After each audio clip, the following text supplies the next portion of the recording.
welcome, one and welcome Hello, all. hello. It is I, young SHIRO, and my cohort, Skeleton Lipstick, here for Happy another to be episode of the vaporwave talk show, Hot Takes. We've got an extremely exciting episode for you tonight, y'all. A moment I've dreamed of for years.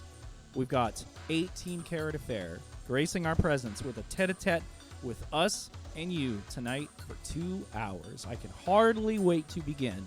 But just some housekeeping. If you're new to Hot Takes, we welcome you. We thank you for coming. If you are a questioning type of person or an arguing or a debating type of person, great. You've come to the right place. No holds barred. Just keep it clean. Punching up is great. Punching down, prohibited. For longtime fans, thank you again. I see some OG homies in here. Lux Elite, Saturn Fu, Fighting Islands, Syllabus, Pacific Plaza, Vapor Space. Hello, guys. Thank you for being here. We got some new faces, and I'm excited to see you all. Keep us on our best behavior. Keep me in the know about my levels, about Chris's levels. Yeah, let me know how I sound. Make sure I'm sounding okay. I think Chris sounds echoey. 18 Space. Carat Affair disagrees. Yep. So once the good doctor starts talking, if he sounds echoey, let us know so we can fix that. Let us know if the music's too loud, etc. And then one last point of order. If you like Hot Takes and you want to support, invite a friend, post about it, tweet it, put it on Instagram, put it on Facebook, or if you feel so led, you can press the exclamation point and type donate, as I have just done. And you can follow that link to give us a small donation if the spirit moves you, as Chris says. The spirit, I do say that all the time. To borrow your phraseology. It's totally optional, guys, but it's very much appreciated. I want to thank, I believe it was Luxury Noise for his generous donation last week. One other thing that I almost forgot. If you have an emoji, let her rip in the chat, and it'll fly across the screen. So anytime somebody has an opinion, you can type a heart or a smiley face, or you can type an angry face or whatever you want, and it'll float across the screen. That's fascinating. I didn't know that. Oh, was look, the there's the thing, bop emoji and a little puppy dog. So for those of you that are listening in to podcasting services, we got some Vapor Space hearts, lots of bop emojis. So y'all can let her rip if you think I have a stinker of an opinion or Dr. Chris is right. Let her rip. Anyways, we got disco. Oh, my God. Boy, they're going nuts with those. Okay. Anyways, we're going to start the night off with Chris's recommendations. Yes. Hold on, I'm just... Okay. So, first album that I would like to draw a little attention to is an album I've been listening to a lot lately, which is Darren Shields' new album, Platinum Phantom. It's a really fun take on vaporwave. It feels like very found sound, like someone almost walking around in an area with a tape recorder and recording what's going on, but it's like they're walking around inside their own mind. So it's like you're walking, the place that they're capturing found sound from is actually their own imagination or their own memories. It's a combination of like their own nostalgia for things, but their own like sort of warped version of it. Like this isn't exactly how it sounds, right? It's clearly like the sounds have been bent, and they also blend together a lot. There's a lot of collaging going on, and that's kind of how memory works in general and how thoughts work in general. Is the idea of memory and colliding together with actual memory, but also colliding together with fabrication. You know what I mean? Like in like a sort of weird gestalt manner where everything just kind of comes out at once. So, it's really fun, too, because it bounces around from these soundscapes, and nothing sounds the same, too, but nothing really, no thought is ever really the same that we have either. And even the memories we have of music we've heard isn't the same as what it is, right? And I always thought that was kind of an interesting way of approaching when you're constructing something within a vaporwave context.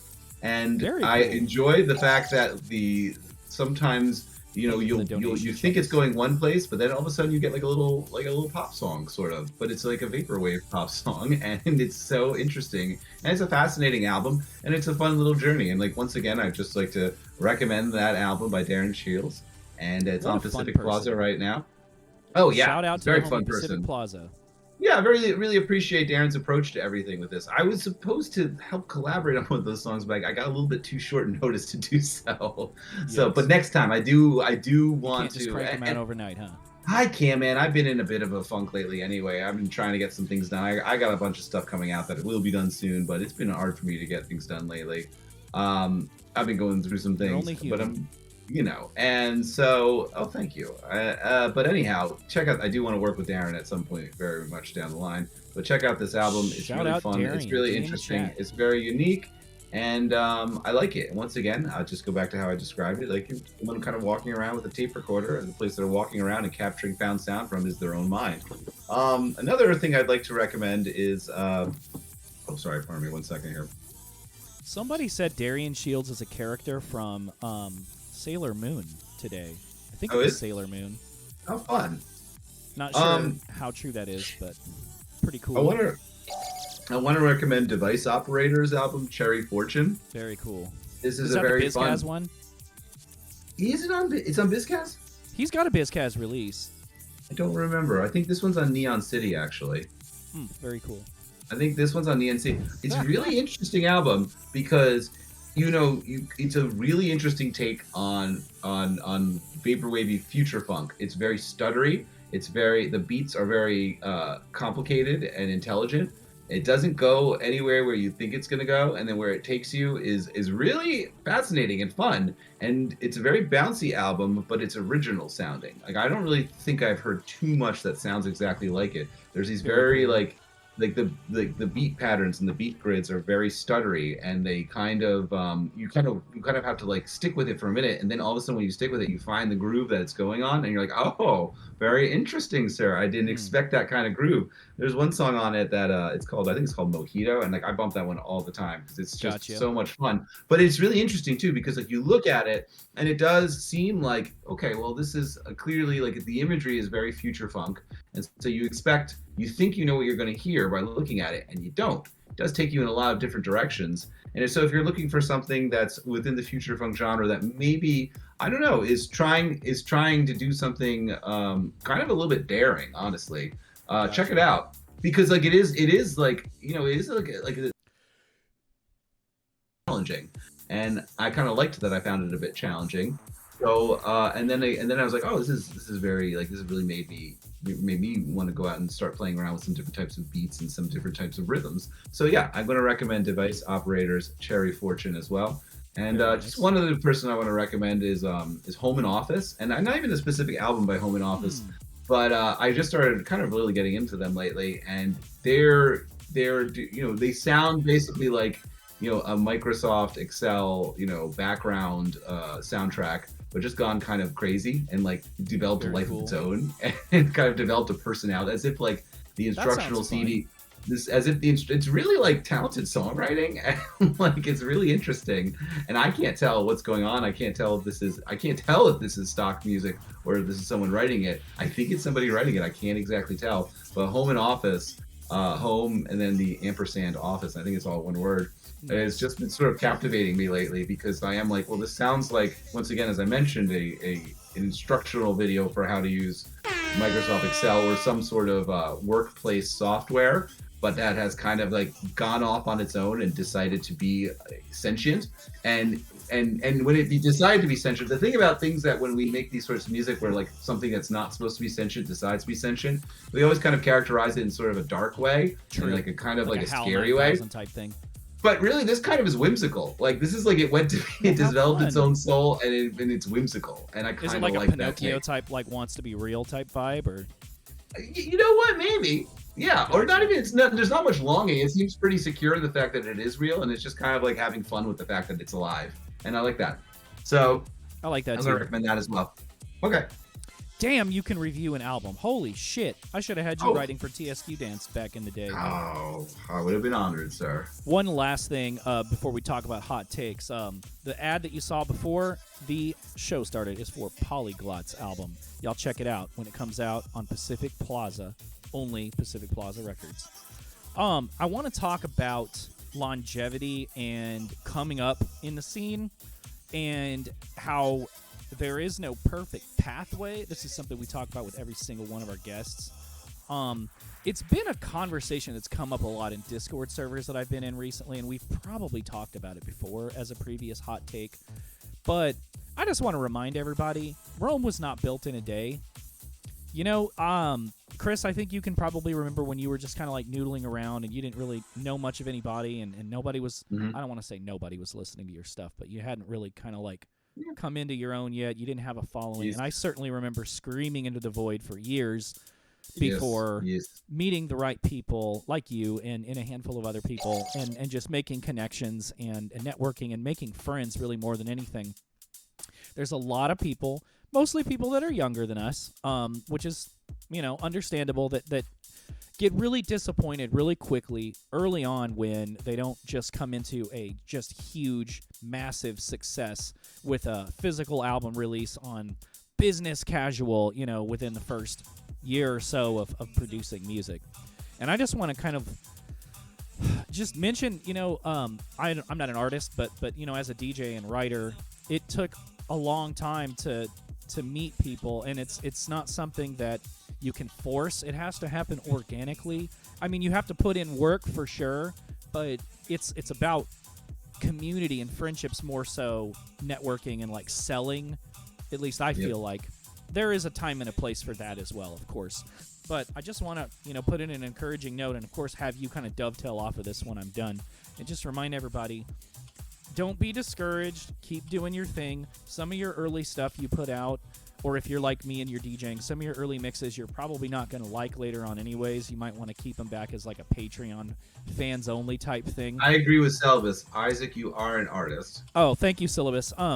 And second our dear friend Syllabus. Yeah, a dear friend of the show, who of course we shouted out during the intro. Oh, but one of my favorite people in general. Yeah, honestly. I'm so glad. Really, just everything they say is just wonderful. So if you're new to the scene, such good insight. Or if you're not that new, maybe you've been at it for a few years and you're still not getting a whole lot of bites. You're not making a lot of money. People, have not discovered you yet.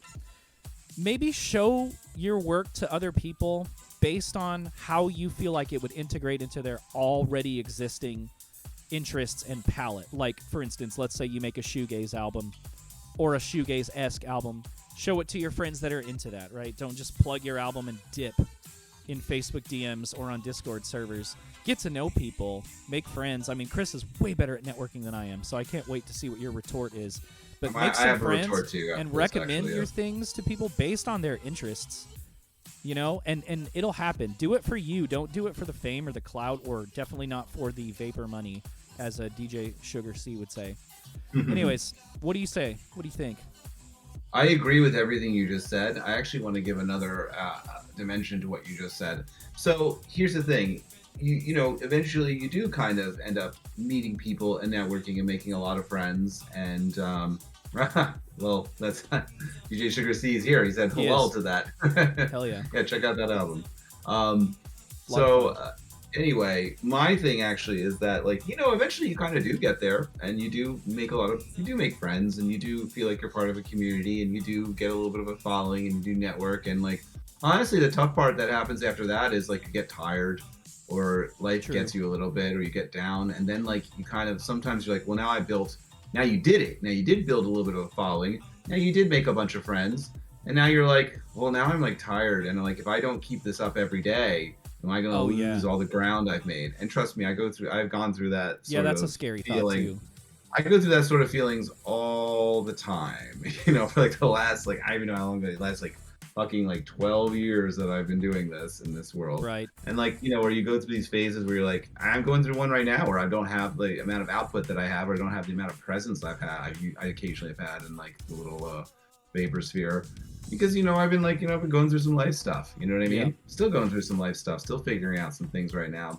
And, you really can't put in the effort that you did. And I think I remember Mesha talked about this before, and I've talked about this with him before too, about how it's well, sometimes you have a lot of energy to do all this stuff, and you really do make a lot of progress, and then sometimes you're like, oh, I'm just life. You know what I mean? And I think the thing is to learn to not beat yourself up about that as well, and to not think if I'm not producing something or talking to every single person every day, then I am going to be forgotten, or I'm going to lose ground, or people are going to think that I don't have the kind of influence I used to have. You can't get caught up in that kind of thinking either. You know what I mean? Absolutely. And I've definitely been there. It's a insidious thought loop that'll actually cause problems once you start letting it live rent free in your head. And once again, I've had to step back a little bit while I figure out some things in my personal life. And then you sort of think oh no, am I should I be still making sure I do all the live streams and tweeting and retweeting and talking to people and encouraging people because you want to. You know what I mean? You like it, but you don't have to put so much pressure on yourself either with that too. You know what I mean? So like, give yourself a break. Text Isaac, you're good. As long as you text Isaac, you're he's right. I have to tell you, yes. As long as you text Isaac, you're good. So like, give yourself a break when you're trying to get there, and then maybe when you get there, don't think that it's like you have to do it every day or else.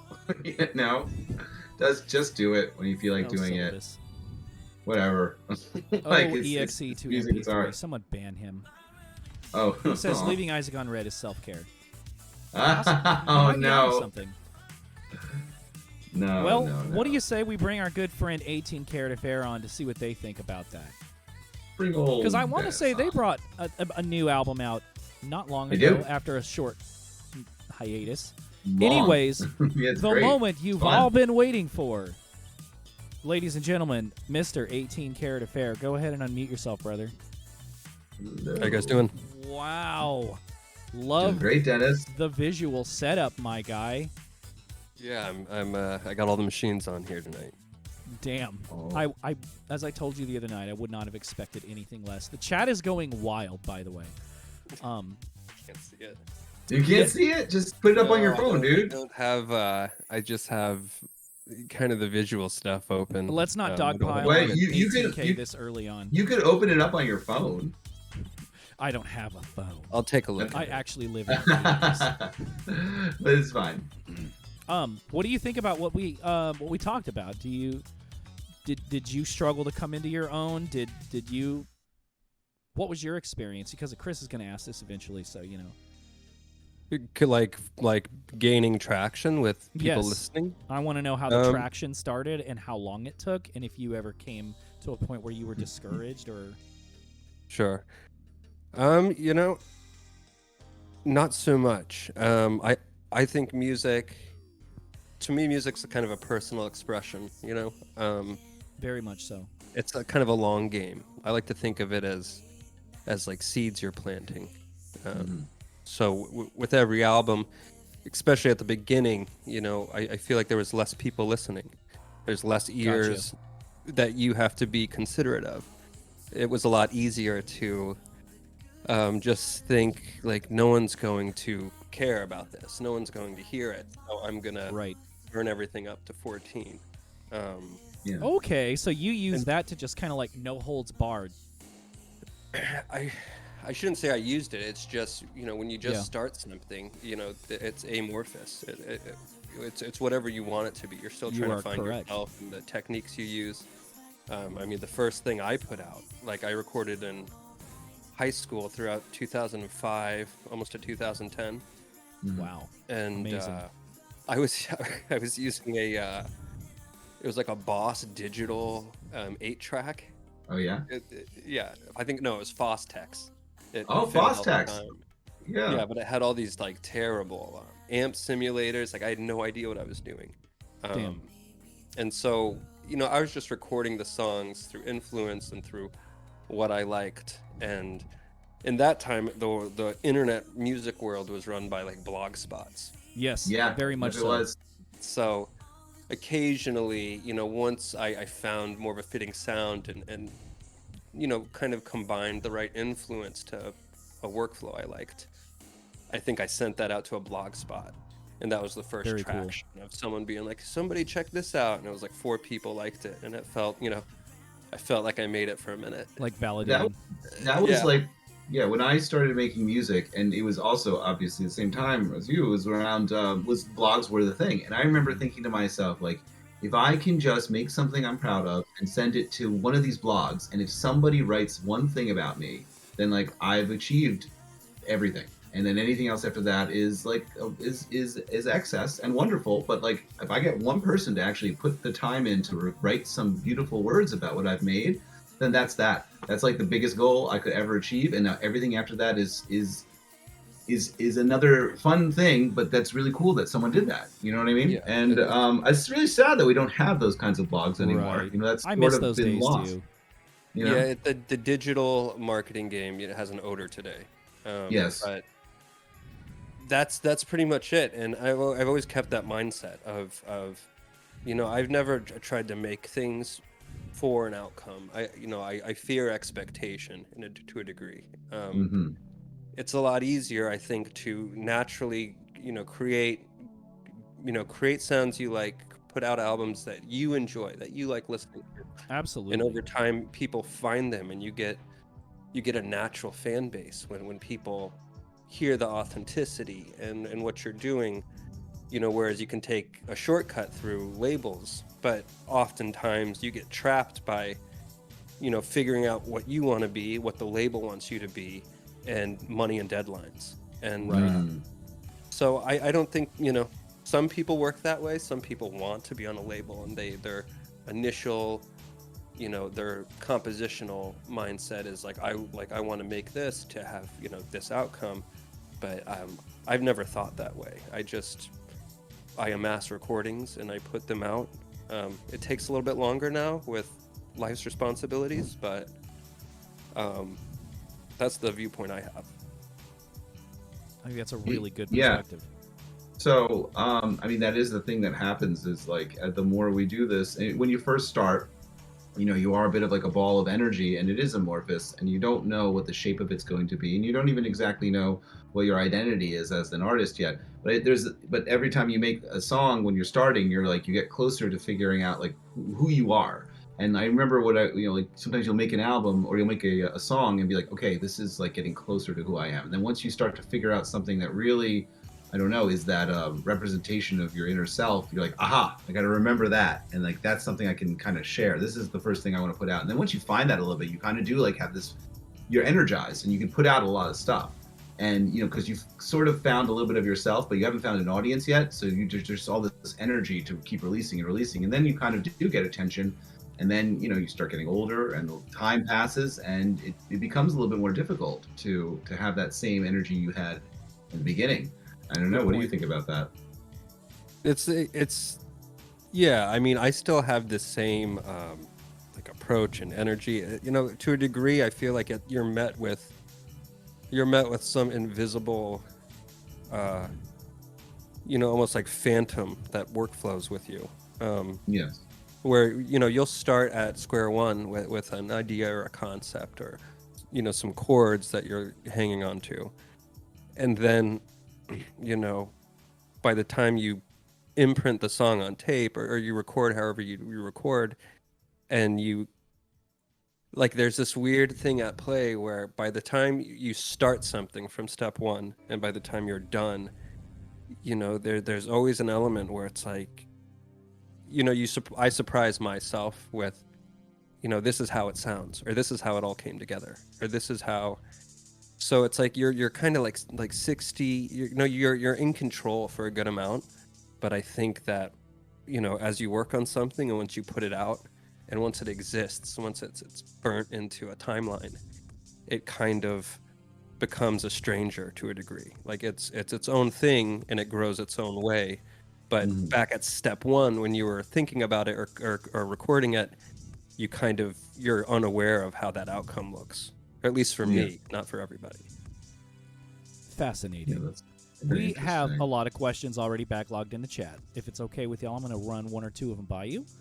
All right. Fighting Island says, really good question. I find an undercurrent or theme in your music and the samples you use, as well as your on-stage presentation, alludes to a deviant persona / serial killer. Can you speak on this at all? A very astute observation. It's more like I take a lot of influence throughout music over time. I keep a lot of my ears in the past. Nice. I was really I went through a stage where the band Suicide of Alan Vega and Martin Rev. Yeah. I had, when I found myself musically, it was very much in the post-punk, the antagonist, the performative aspect of it. And so, what you get at with the live, persona is all these impression of, of that suicide energy or being very straight-faced. Being very straight-faced when you perform your songs. Right. Very kind cold. of controlling the dynamic of how you're presenting things. Mm. And then the music itself, I've always found influence in kind of hazy, obscure, like the Colts, the Heaven's Gate, the Jonestown, the Oklahoma bombing. I know it sounds heavy, but there's just this mystery. There's this hazy mystery, Mm-hmm. and I've kind of just always had that in the back of mind, or when recording things. I always tried to approach it like a melodramatic, made for TV 1989 sound. You have a very So, Lynchian Well, type you of mean, sound and presence, in my opinion. yeah. So I Like- mean those two things together, and Yeah. the evolution of it, and the themes, like I think the fourth album was Televised Tragedies. mhm. Yeah.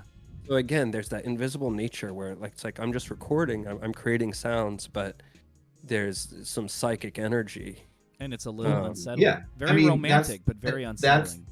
That's true, and that's the interesting thing about exploring those worlds that are so strange and slight and dangerous, is that they are these bizarre deviations from the normal reality. You know what I mean? And they Surreal. do possess a very strange energy to them, particularly if it's a cult-like leadership. And they might could actually Because hurt you have this like alternate reality that's very dark, and it's right there, and it's here. You know what I mean? It's underneath the currents of normalcy that exist in reality, but. Yeah.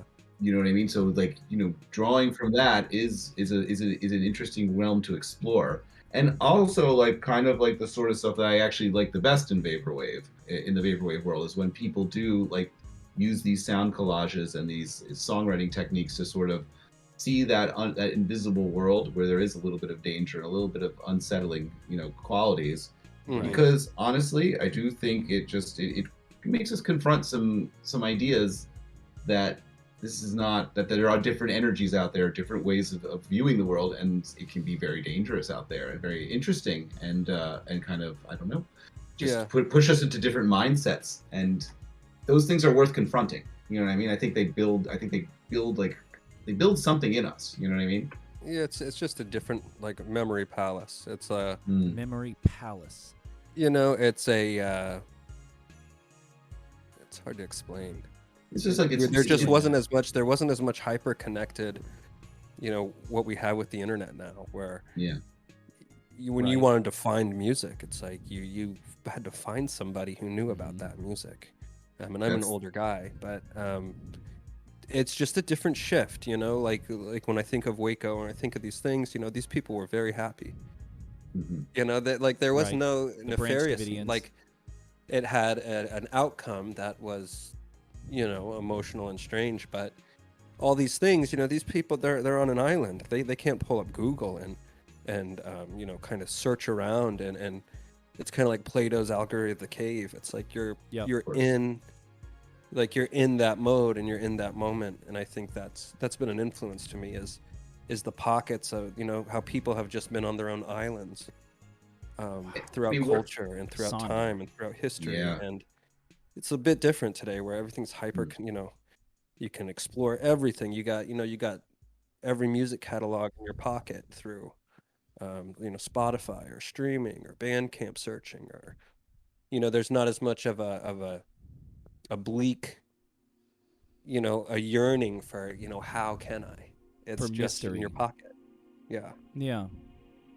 Damn. Deep. Yeah, but it is interesting. There's Another- definitely still a kind of bleakness to the current reality, though, it's almost an illusion of being so connected to everything. Like everything is right at your fingertips, but yet people do try and flatten themselves to a brand. People do take their Instagrams and say, "This is what I'm about. Here's 3 words." It's just like food, culture, shopping. And then now that is who I am, and that's what I'm going to flatten myself to. You know what I mean? And you have this world where everything is connected, and you have everything at your fingertips, and people choose to brand themselves, and it's crazy. There's a bleakness to that too. True. Yeah. I want to roll through another quick question, if you don't Let's mind. get to another fellas. question. Yeah. The next question. Whoa, hang on. The next question, chat has asked. I believe it was Syllabus. Who has been most influential to you throughout your years making art and music? Who has been most important to you? Throughout the years, probably I view the genesis of conceptual creativity as like Lamont Young. Interesting. You know, Lamont Young is a difficult sell. It's without kind of digging into him and understanding, you know, his influence and his calculations and his theories behind things. I think his DNA is found, you know, it's stacked upon and stacked upon. You know, for example, he would find two frequencies, and he was kind of a maniac with tuning structures. Gotcha. You know, when we sit at a keyboard, you know, you see C through C, you know, it's Bach tempered tuning, it's 12-note scales. And Lamont Young, you know, studied and understood all these different tuning methods, kind of like how Harry Partch did, or John Cage, or those early kind of 50s, you know, music concrete artists. But Lamont Young, he would have two people playing a cello. You know, he would tune them extremely precise into a specific, to the nth of an overtone. Yeah. And he would write compositions where it's just a C and a G in perfect just tonic intonation, and it's played for 20 minutes. And that sounds, when you put that, like if you're driving with someone in a car and you're like, check this out, they're probably gonna hate it. But Yeah, you're gonna play like the well-tuned. When you go, well, why did he do that? And then when you look in the linear notes and you see, you know, you'd see he'd write these 8-page manifestos on why these two notes are played this way. And so to me, Lamont Young kind of introduced conceptual thinking to sound. I shouldn't say invented, but he, you know, anything. When I think about like vaporwave and how it's kind of a game of individual people recontextualizing a sound to a mindset they have. And maybe you can tap in. Good point. That's exactly right. That is so perfectly worded right Yeah, there. It's damn. exactly correct. And it's really fun that you mentioned Lamont Young about this, because you're right. You can say maybe he didn't invent it, but the elaboration, the concept of elaborating on the purpose behind what's being done. You're right. You mentioned like an 8-page description as to what this is. It's and nuts. Yeah, and when exactly. when you just like YouTube Lamont Young and listen to it, you know, a lot of the people I've talked to, they're just like, oh, you know, because they're like, well, you know, it just sounds off. You know, it's 20 minutes of wailing. But you know, he had very conceptual ideas, and the reason why I say Lamont Young is his DNA. He worked with all these people in San Francisco. You know, so he, like the San Francisco Tape Society. You know, he would play with he would play with Terry Riley a lot.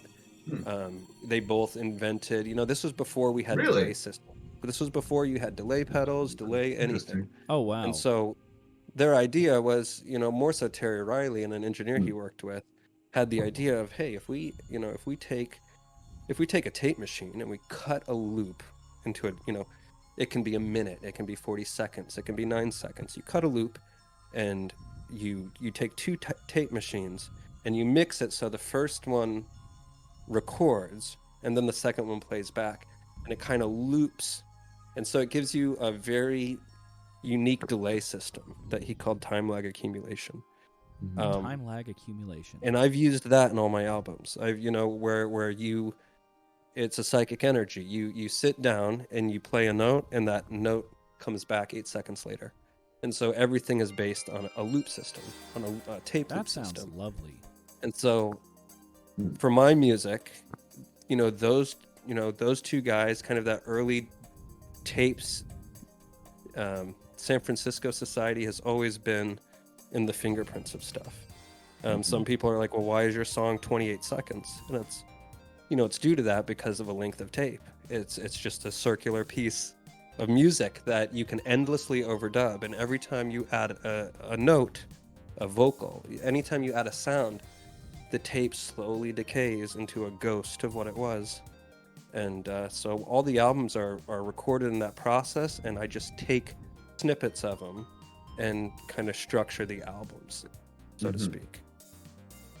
I really like what you I just love discussed about the fact about recording on tape and causing it to slowly decay, because in that decay you do add that strange ghostly character to it, right? It's really fun to work with that sort of medium where you affect it. Like it's almost like you are creating a form of violence to that tape. Yeah. You are taking something that's blank and you're scripting upon it over and over again, and you're just putting these these scratches into it that represent sound waves and ideas. You know what I mean? As opposed to doing it digitally, where it is clean, it's moving through a circuit board. This is like a physical piece of tape, and you're just like you're imprinting your ideas and your thoughts, Right. and it receives wounds. Like the tape itself gets wounded by all these different psychic energies that you're placing and sounds and that you're placing into it. This really is like a fascinating idea in general. And it's one-off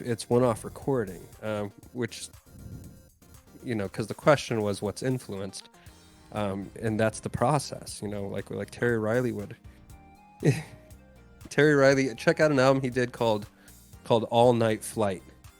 I think it was in 1968, All Night Flight, and Not familiar. he I'm had gonna he had a period of time in New York where he would, it would just be him and a time lag accumulation system. A fancy word for a very unstable tape delay. Nice. And he would rent out these art centers, and he would just play a saxophone all night. He would play a saxophone for 8 hours, and these people would be in there, either sleeping, either taking their acid, crying, and that's always been a huge influence. That kind of immediate, this is the moment. Like if you play a wrong note, you're stuck with that. Like if your vocal's off, you're stuck with that. Like you're committing to every idea you have in the moment. And you don't, it doesn't give you the time to be inconsistent. It doesn't give you the time to, like where do I put the kick and where do I put the snare? It's its own compositional thought process. And, another group I liked that did the same thing was like Throbbing Gristle, which is much more aggressive. But, they would play shows and whatever you got, you got. They turned their machines on and the music they played is the music they played. And there's no time when they were playing in the late 70s where they would play the same song the same way. And cool. I've always loved, that kind of immediacy and commitment to whatever you're doing. Very interesting. I love Can I back up for a moment and ask, what was the first musical act that, I don't know, really kind of made you fall in love with music in general? Like what spoke to you first? Hey, let's go back to even before you even knew about all the experimental musicians and concrete genres. Yeah, I'll give you the history. My first album was Third Eye Blind's.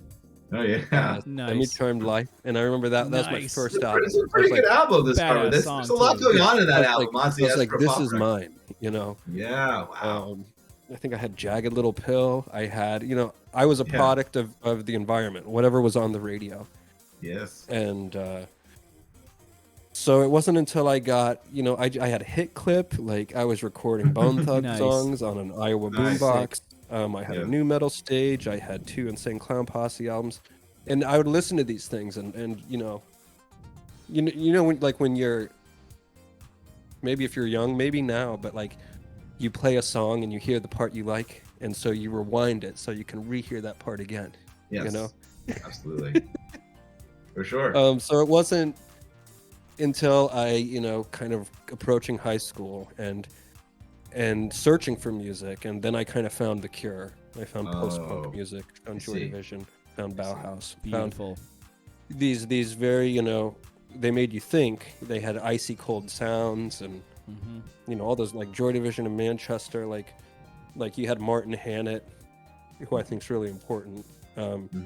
He kind of shaped that sound and gave you those ghostly echoes, and changed the snare, pitched the snares in that way. Yeah, it's amazing. Like when he did amazing work in the studio. Like he made that that sound. Like when you hear like Joy Division before they were recorded, or before Unknown Pleasures became like an imprint on a shirt everywhere. They were just a noisy, fast, sloppy punk band. They're like Warsaw, exactly, like that. How they go in with Martin Hannett, who had all these kind of like King Tubby dub setups and these echo rooms and these, and he just kind of tamed their sound. Did you ever see 24 Hour Party People? Yeah, I have seen that. There's like Yeah. there's literally a scene in that where he's like going, he's like, no, we're gonna do it like this. And I remember being like, that's awesome. They're actually paying tribute to that he did that. There's like a whole scene in the film when they show him like how he's like doing things. And I really but yeah, so it's super important figure in the world of like sound design. And that like sound design that he sort of pioneered, it's still used today, like constantly by all the newer Extremely cold subtle, waves. you know, Yeah. and that's what I like about it. You know, he would use these almost boutique machines by today's standards, and you know, he would just set like a very subtle delay, like a very subtle reverb somewhere, or he would, you know, he would take the bass guitar and put the frequency in the mid range, and then take the guitar and put the frequency all the way in the treble, and so you know, it's you just have all this space you're working with. But I mean, to your question, you know, that's when I started incorporating, you know, kind of a feeling or a personality with music. It was like The Cure. Like The Cure has always been like a back pocket. Like I've always loved that group. Absolutely. And even when I do vocal takes, you know, there's times where I try to put on that like that Cockney Robert Smith, you know, British accent, and very fun. You know, Love that. That was me too. What kind of encompassed, you know, what I am now. So then let me ask you, when did you decide to start making your own music? When did you think, you know what, I want to contribute something to the I want to make something too. I want to represent myself through this medium as well. Right. It's kind of a like a birth and death and rebirth of that. I was always involved with stuff growing up. You know, I went to piano, took piano lessons from a very strict lady named Linda Kennedy. And so like I knew music, and then once I was in that tunnel of post-punk music, and you know, I was hearing groups like, you know, I was hearing kind of tape-based music, and people just kind of, you know, like the DIY sound or Joe Meek, you know, just get something to record and see what you can do. So I used that Fostex machine. I think it was like my mother's boyfriend's at the time, and I just kind of took it over, you know. And that's when I was just like, you know, I had an electronic drum machine from Ion, awful product. I had a microkorg. You know, I had very standard, like you walk microkorg is what you get the when green you first one start, right? with the vocoder. Oh yeah, of course. That's what you start, because that's like the one that's like, it's not too expensive. You know that other bands are using it. It's your entryway into the synthesizer world. I think so many people. You walk into a guitar center or a music shop, and you're like, oh, like this is what they have. Like, get me that and that. Yeah, exactly. I think everybody was buying a microkorg back in like the early and mid 2000s. I mean, I still have mine. I still use it pretty frequently. Like, so I'm looking at it right now. I mean, I've sold it, you know. But I'm never gonna sell it because it's like first one I bought. Yeah, it's he's doing it on screen. But I was recording with that stuff, and then I remember hearing, and I think he gets flown over a bit with vaporwave discussions, but I remember hearing Panda Bear's person pitch. Oh, that really should not be flown over at all. And that's very important. I came this close to bringing up Animal Collective earlier when you mentioned people that experiment live, but I was like, nah. Yeah, I don't know much about Animal Collective, but that Panda Bear album, man. Very, very seminal. Well, it's just, you know, because I had that little phase with Joe Meek, and I was like, oh, I want to sound overly compressed like Joe Meek. You know, so that album's on the platforms. You can find it. You know, I hid it for a while, but eventually put it up because enough people were asking about it. But if you listen to the first Spent Passions, 2005 to 9, you hear that. You hear the microkorg. You kind of hear me saying like, oh, I want to record music, and you know, whatever I was listening to at the time. But it was person pitch that, you know, I was like, this person is taking, you know, perfect samples, you know, of you know, Joe Meek albums or of surf rock songs or Scott Walker songs, and kind of contextualizing them in his own way, and adding these kind of Brian Wilson, you know, 4 Freshmen top end harmonies over it, and so I bought a SP404, and this was in 2009, 2010. It was kind of a new product, and I started sampling a bunch of stuff, and I was kind of alien to the legal systems and stuff like that around it then. But yeah, sampling. That was pretty much it. That first album. That's how I found the sound. And I eventually lost all that stuff. Oh, that no. guy left. He took his Fostex. Uh-huh. The sampler I got had some problems.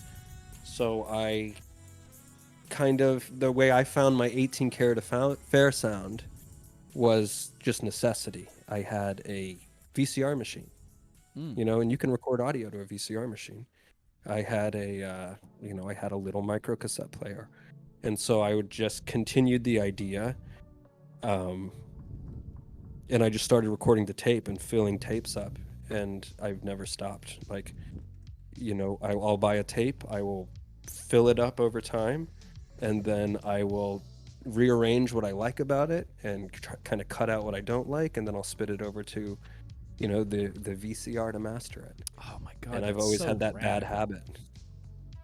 Bad habit. Yeah. We are drowning in questions. Thank you to the chat, especially you, Syllabus. Syllabus wants to know if you remember the first thing or song you sampled. No, I don't. Probably something juvenile, you like recording Be Like That from Three Doors Down, like recording the chorus over and over again on a cassette to laugh with my friends. Hell yeah. But no, I can't. That's a good question. I don't know what the first thing I captured, so to speak, was. It was probably just like a jingle. I do a lot of that. I'll play something on a keyboard and I'll just loop and affect it, Oh, this was before I got into tape looping and things like that. Syllabus would also like to know, what do you do when you're feeling creatively dry? I just think.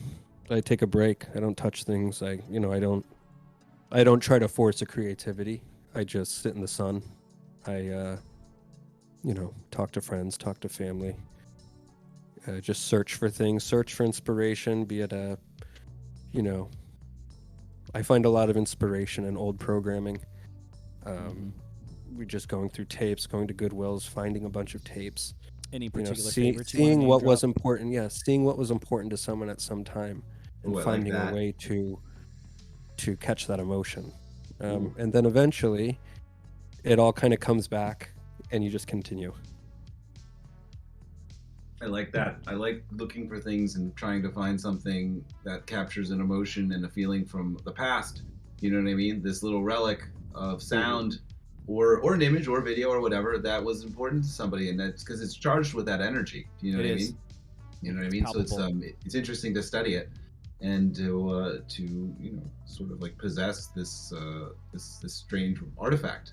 You know what I mean? And pay tribute to it and become inspired by it. You know what I mean? It's really a beautiful thing. Yeah, I went to the first tape machine I got was in. I shouldn't say the first. I had that micro cassette machine, but those are very limited. You can press record, and that is that. But this one, I was in Chicago visiting a friend, and we went to this flea market, and there was a guy who had all these tape machines, and there was this big General Electric one, and I was like, how much do you want for that? He's like, $5. He couldn't care. Yeah. So I bought it, and I was like, It's probably broken. It probably doesn't work. And I got back home, and I turned it all on. I had to find a power adapter for it, and it worked, and I turned it on, and it was a 3-hour tape reel of 911 calls. So it belonged to the Chicago police in a district, and it was just the operator switchboard of, you'd hear a bleep, and then it would be, a 911 operator, and it would just be people talking. What? And wow. What a curious world to it's a strange accidentally revive. And what's really fun about that is it's such a curious world that you literally revived back into reality. You know Right. what I Well, mean? yeah, you kind of get Life transported. for just a minute It's like a there. And time you machine. actually like had to find the power adapter. They didn't think it was broken. You bought it for $5, and for $5. $5 you Yeah. basically produced yourself another dimension to enter into. Mhm. Well, it was Talk something about that you just found kind of sound. you get arrested by. You know, you hear it and you're Yeah. like, you know what? You always wonder what's next. You know, You couldn't put that down, what's I gonna bet. call what's the next call? Fascinating stuff. And it's things like that over time, like with my music or that first question that was asked, it's things like that shape. You know, it's those happy accidents and discoveries you have that kind of shape how you're thinking, how you're feeling. You know, how emotions you want to transcribe, or Yeah. you know, there's been certain songs where I've incorporated that tape. I've sampled it. I've you know, I've included it into a composition, normally very subtly. Wow. But that, you know, and then that's kind of what sprung kind of a mad, you know, I was like, I want to find more tape machines, like any tape thing I can find. I want to get it. And so I just started using tapes kind of exclusively. I just would get tape machines. I would read about people that use tapes. I'd figure out ways to loop it. That's how I found Terry Riley and Lamont Young. And So that's kind of what brought you into discovering those people was your curiosity about other artists that were experimenting that were in similar using fashion. tape, yeah, with you tapes. know, Damn. and tape, you know, when Interesting. you like the Skaters or those early like 4 million Alias Ferraro albums, Yeah. you know, those things were happening then, and like True. the early Ariel Pink stuff, and so it just was kind of like this freedom of like, you don't need like, I don't need Pro Tools, like I don't need all this stuff, like I don't need all Right. these systems. Just get a tape machine, you know, turn it on and record things. And it's kind of funny, you know, like I'll make an album that has, you know, 30 songs, but you know, you don't hear the other, you know, like 60 terrible ones, you know, that Right. were dancing around those 30 that kind of worked and could Yeah, I fit mean, your in on most the recent album. album is pretty long. Yeah. Well, I really enjoy it's a great album. What I actually really enjoy about 18 Carat Affair in general is the curiosity. Is the curiosity around experimentation with the tape machines, with sounds and with ideas, and the whole like struggle to take the curiosity and make it cohesive. And it's a very fun thing. And I remember when you first came out, and I remember, or at least when you first gained prominence, which I guess for me, I mean, maybe at 2010, 2011. Yeah. And I know a lot of us were around thinking about this new movement and getting grouped together by other people, and you know, like trying to figure out like what the whole aesthetic would be, what the sound would be, what the vibe would be in general. And in my opinion, and I've said this to you personally, I'm like, well, I think that 18 Karat Affair is the guy who nailed it down, and I thought that whatever he was doing was exactly what we were all looking to create in our own different ways. You know what I mean? But there's like this curiosity about the textures, and the curiosity about like these interesting ideas and secret worlds. You know what I mean? Very And those immersive. secret worlds can be anything from a nostalgia to, you know, an unimagined world, to like, you know, all kinds of feelings and emotions. But they're secret worlds. And you know what I mean? And it's putting a spotlight on the secret worlds and filtering them through these interesting sound textures, and then choosing the imagery to go along with it. And I remember thinking, that's the guy. He's doing it right. He's got the idea. And I'm like, he invented this, and he invented this whole thing, and or at least gave it a scene, because you know I think what I mean? it was just a parallel mindset, I think, of a handful of people who were kind of coming together on similar conceptual ideas. When I think of vaporwave, like when I think of an origin, so to speak. Yeah, go for it. I'd like to hear your like. take, There's an artist named John Oswald who who would just decimate. You know, like the term plunderphonics came from him. He would just, you know, no holds barred, just grab whatever, you know, he would grab whatever top 40 hits there were, and he would just dice them into thousands of digital samples and put them together. And into an impossible to recreate. Interesting. Just check his albums out. Just, you know, YouTube John Oswald. I mean, the guy was just doing stuff, you know, long before, you know, the echo jams and the you know, the kind of hypnotic new age looping that's become. But I think what I did to wear that mask of early vaporwave was I came across these tapes, these early fashion tapes. You know, in the late 80s, there was companies like IB Diffusion, Members Only, Willowware, and the way they would sell their products is they would make these VHS tapes. And they would just, everyone looked good, everyone had good makeup on, like their outfits were amazing. And they would be these 20-minute videos of just people looking good with good commissioned music, nothing you'd hear on the radio. It was just it was an instant Like aesthetic. composed just for that tape. It was an instant aesthetic. It was like, oh wow, like, you know, when you think about the 80s and you think about fashion and you think about the makeup and the music and the exuberance of it, like these things condensed it all into 20 minutes. And these companies would make one for fall, they'd make one for spring, summer. And so I got my hand on one. Literally instant aesthetic. You're right. Yeah, I got my hand on one. Right. It was IB Diffusion.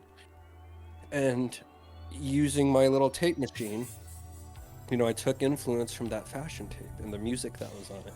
And I was like, I'm going to make something like this.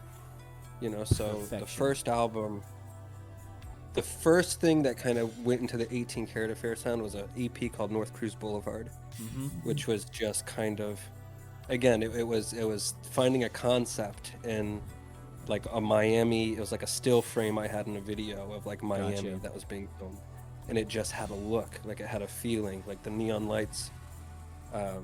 And so it was creating music almost as a soundtrack to that image. And when I got those fashion tapes, that's when I was like, okay. And so 6040 was pretty much that. And the first thing I put out was I copied those. I had an A to B VCR recorder. And so really? I could only find 5 tapes. They didn't look pretty. They weren't, you know, purple with cool art. I just took 5 tapes I could, and I recorded the album on those. And so there's 5 tapes of 6040 VHS tapes that I gave to Love Garden Record Store in Lawrence, Kansas. Really? And they're out there somewhere. And I go to Discogs and I try to find them, and I can never find them. I can't, like, no matter how hard I try, nobody That's has a one. grail right there. No one comes forward. But they're not purple. They're not. That's No, not they A purple. just lot of look purple like, in that they early look 18 like, Carat Affair catalog. like if you went into a Goodwill and you just saw a black nameless VHS tape, that could be it. Unreal. How? So- What? I went to Lawrence one time to see a Silver Mount Zion, and I missed out big Uh-huh. time. Yeah, Lawrence. It's time to go back. It was just my environment at the time, but that, you know, the record store they had there was kind of the, like, you went to that one out of anyone in Kansas City because it's got the most options. And they were willing to sell it. They were like, oh yeah, we'll sell it. You know, we'll buy these off you for. I think they gave me like $20 for them because there was only 5, and they didn't think they'd sell them. And again, it's just a pure mystery. There's 5 of them out there. It's like Wonka's golden ticket. That's so fucking cool. You but heard it on Hot Takes. I transferred the songs, and that's what 6040 is. So 6040, the album, the imagery of it is from that IB Diffusion fashion catalog. You know, and the songs were all recorded to kind of fit that mood, to fit that theme. And so I think when I was doing that, you had other artists that were doing similar things of taking concepts and trying to soundtrack an image, trying to soundtrack a mindset. Yeah. Perfect. So I see what you mean with that, Chris. You know, it's, Yeah. and I kind of kept that theme. I did Gorgeous Fantasy. You know, I just loved that aesthetic of, you know, we have to sell our oversized jackets. You know, let's make the most like quick, fast paced, kind of beautiful fashion catalog videos we could. Yeah. And I just This is took a an li- influence for a while. Yeah. It's like this is a lifestyle. Yeah, Right. actually, An it's a aesthetic. lifestyle. Yeah, it's funny. Yeah, There was a guy very much named so. There was a guy named Mr. Nonsense who was one of the early Shout out blogs. Mr. You Nonsense. probably remember him, maybe. Yeah, Matteo Capieri, who was who did Mr. Nonsense, which is I thought was like a very important blog / like Facebook group because he ran that Chillwave Lo-Fi Hypnagogic Pop Facebook group, and you'd always repost videos from all those early people. And I remember him getting interviewed one time and him saying like, this is a new genre. There's a new like thing happening, and he's like, it takes a lot of like influence from other things prior to it, but it is its own thing. And he said, I don't know what to call it yet. He's like, it is a lifestyle type of music, though. And like, I remember, I just don't think he probably meant to use the word aesthetic, but it just didn't know it had said that yet, really. Yeah. Yeah. Very arresting. Matteo Caffieri, if Mr. Nonsense would Didn't he go by post chillwave surfer, or am I misremembering? Who? What? Didn't he go by post chillwave surfer, or I'm misremembering? I don't remember. I do remember he ran that Facebook group, and I do remember he was Mr. Nonsense. I do remember putting out like the Symposium Volume 1, iconic thing, which was great. Chillwave. Yeah. But it was like, we didn't know what else it. Well, the reason I feel like the group was called Chillwave, Glowfi, Hypnagogic Pop was like, well, we didn't have the new word yet. So just put all three of those together. We talked about that the other night. Whatever it is, it's supposed to be something different, but it's just put all three of these things together, and like eventually we'll figure out the real word for all of it.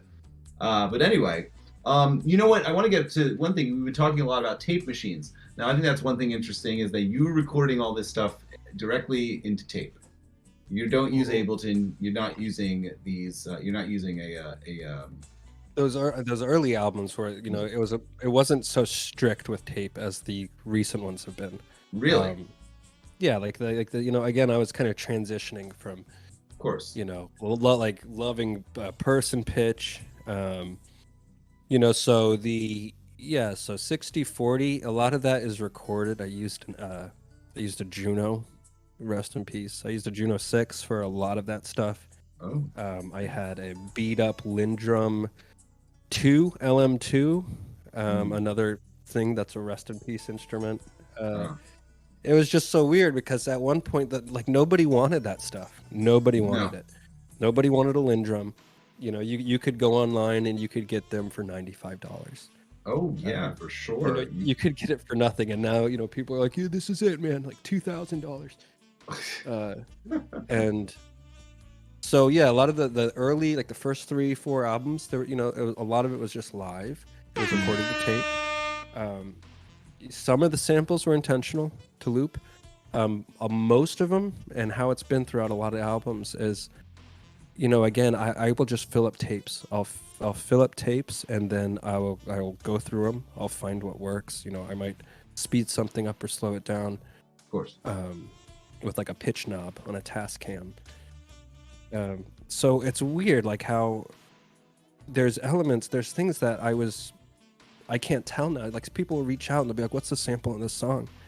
And I can't tell them because it's like I was just filling sounds up on a tape, and I don't know what was playing. I don't know when that was recorded. I don't know if it's a remnant of a song that was overlapped or overdubbed. But if it catches my ear, I'll incorporate it into an album. That's so the best way 60/40, Gorgeous Fantasy. Yeah. Those initial like all purple fashion covered albums were kind of a blend of live stuff, some sampling, but yeah, all of it was going to a Yamaha MTX 4-track.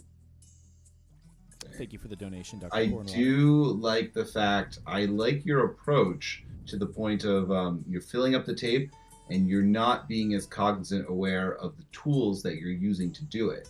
And I think that does sort of connect you into the process a little bit more ironically by being disconnected to the process. You know what I mean? You're just filling it up, you're playing what feels, and then you can't even remember exactly what you did after it's all done. And so it's an interesting way to go back and look at it too. It's a bad habit.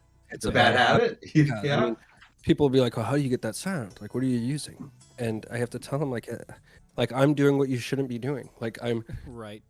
I'm like the amount of songs that I've I've just felt really good, while it was recording, and then there's a power connection, there's a power drop in the cable, so you hear a 60 cycle hum, or like the amount of great songs that have been destroyed by reckless recording is sad, and maybe one of these days I'll put them together and put it out as a hits and misses, but hits and misses for your Patreon. I like that. We got a question that kind of works with that was from way back earlier in the chat. Somebody wants to know if your workflow has changed over the years. It's a good question. So, how has it changed? More things get it's become more refined. I've found the tape machines I like to work with. I've found, I still use tapes. I still use VCRs. I still use the same process, but I know what I'm doing. Like I've worked in that bad habit so long that I know how to fine tune it a bit. Gotcha. And I've tried using Ableton.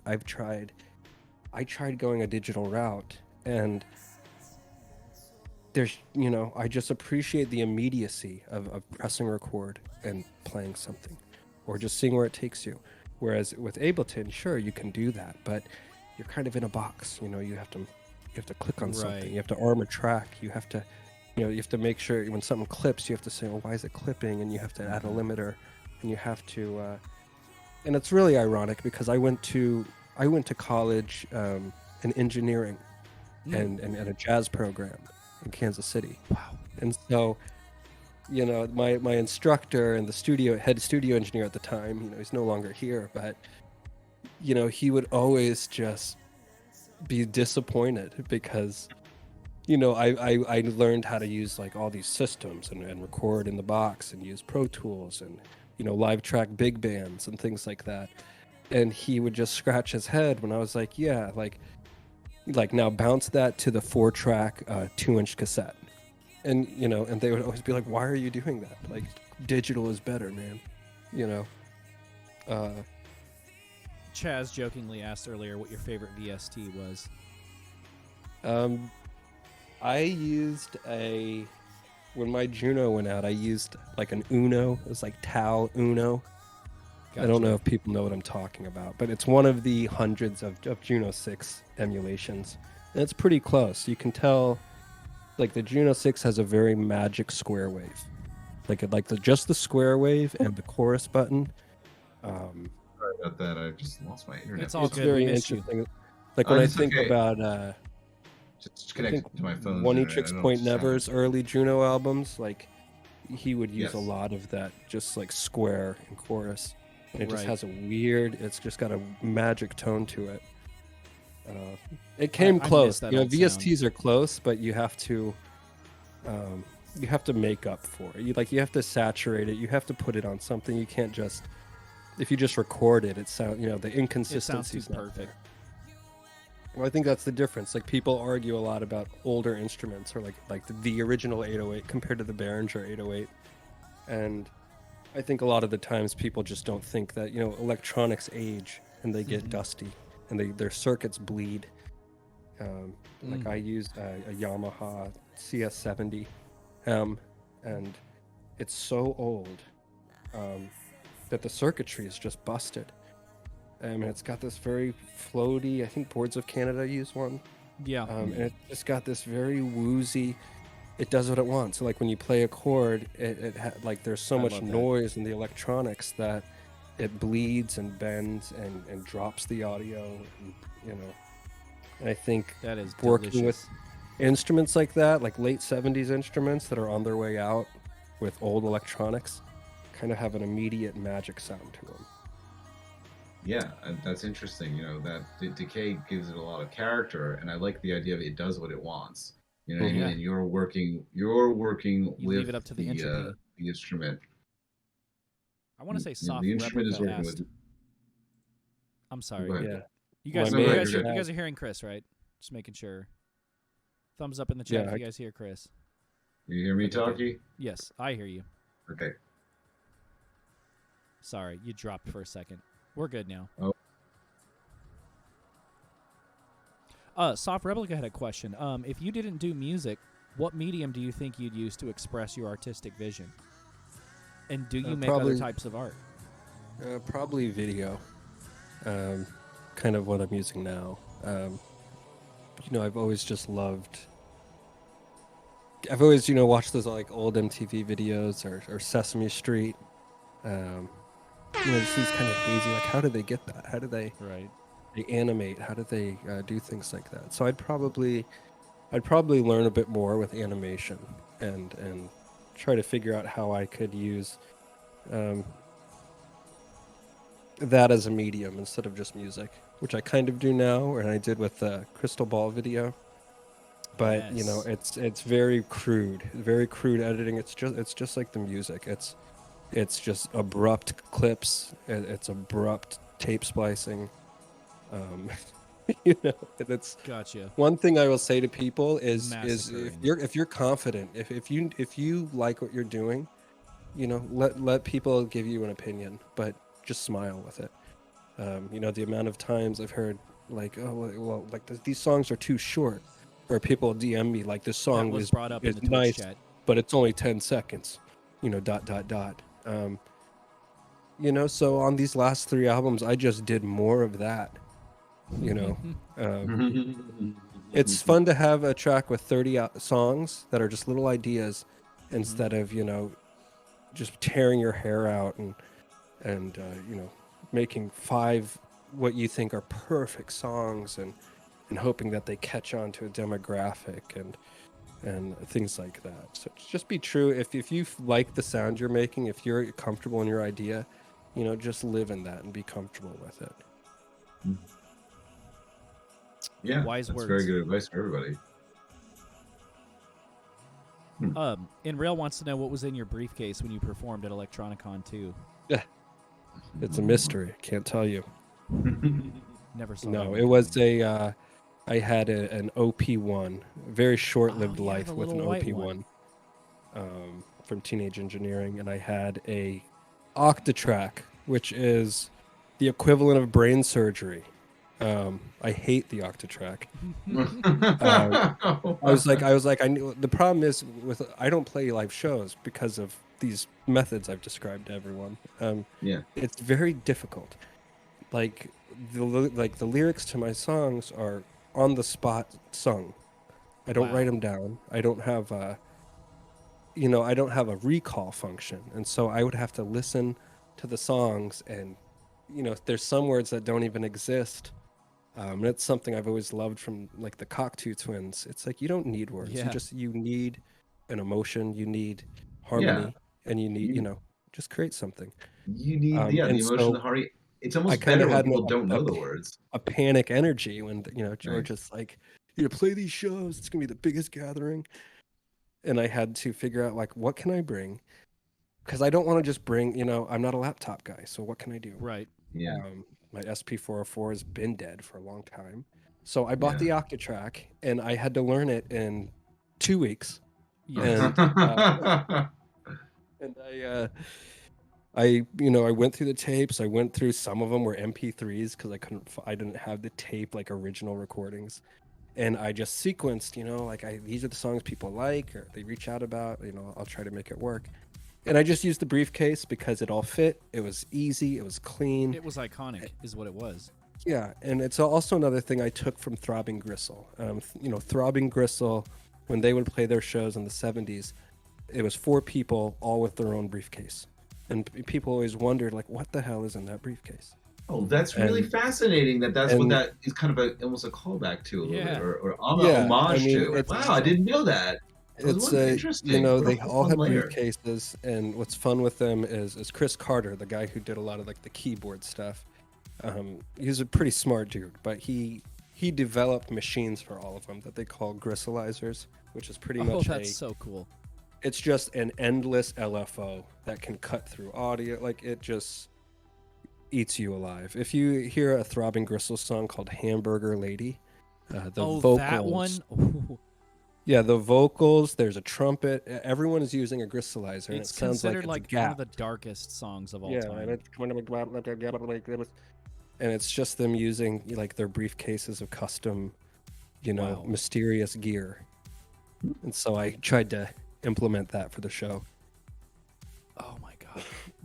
Too cool. That's fascinating. What an interesting, you know, and I didn't know yeah, and it makes so much sense now that you mentioned earlier about the Throbbing Gristle influence in general, and I love that. I love that that little you know, like slight homage as well, and it completely works with the aesthetic of what you're doing also. So It was flew it a by, little- you know. It's again, I played a handful of shows like in Midwest, very small, low Yes. key. And Damn. it's what's really fascinating with, like, I don't market myself. I just try to again, it's just the expectation. I did an album called Vintage Romance, and Beautiful. I worked Stunning. with a label, an imprint. It wasn't a big label, and I love the people that that would email me and kind of discuss the idea of it. But that's kind of when I got the first taste and distaste of music labels. Like for me, like when I completed Body Double, the minute it was done, I put it out. Or I think I found a date to align the release of it, and I put it out. And I've always done that. Like I created this, I love it, give it to the people. But with a label, you kind of get stiff-armed. You get they're like, well, let's find the song that's gonna really get people excited. And so they put out they look for a single, the something that can fit commercially the best. And then, like you'll give a label an album you're excited to put out, and then they'll be like, we're going to put this out in 6 months. And right, you mentioned 6 that months? earlier. Oh, That's God. pretty par for the course. And then particularly for someone like you who enjoys the immediacy of creation, you know what I mean? It's like being spun around before you hit a piñata of just like, okay, like what's the single going to be? Like you should really put out a video, like you should plug the album, you should you kind of just get handled. And sometimes I wonder, when certain groups go to labels, not labels that are kind of like family related. Like I think of 100% Electronica, and they're doing an amazing job. And George is a smart guy. Shout out 100p. But when you deal with these big labels, man, or these people who are just people who don't understand the world. Well, they understand their world. Right. They understand their world. I mean, they don't understand our world. They understand Excel charts. They understand. Yes. They understand probability. They understand forecasting, and then they try to take people and they try to make a commodity out of their creations. And right, it works for some people, but it's not for me, man. So I had to fight to get that album back. I still don't have too much control over where it's at or what it's doing. Oh, you had to fight to get the album back, really? So this was the whole thing. Yeah, So it wasn't. I'm noticing a reoccurring just, theme. It was me realizing, like, hey, like I didn't upload this. Like I have no power to pull it. Like it was on a platform, and I had to be like, could we do something about this? You have to ask permission to have a control over your creation. And again, that works for some people. Labels do a great job at kind of like if your songs hit a demographic well, like they do a great job at putting you out in front of people. Right. But to me, it's too personal of a process. It's too, I still kind of like those early albums, wonder who's going to hear the album. That's how I try to keep my ears. Instead of saying, like, I hope people like this, it's a degree of selfishness, but, you just put out what you like, and it's different when it's a business model. Yeah, no, elegantly said.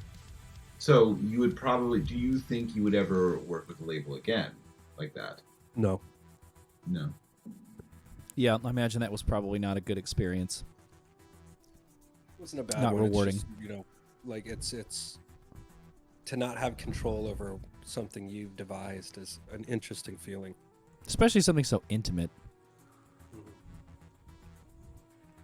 We got a recurring question. Many people have asked. They want to know in the chat what your favorite VHS is, or possibly favorite movie.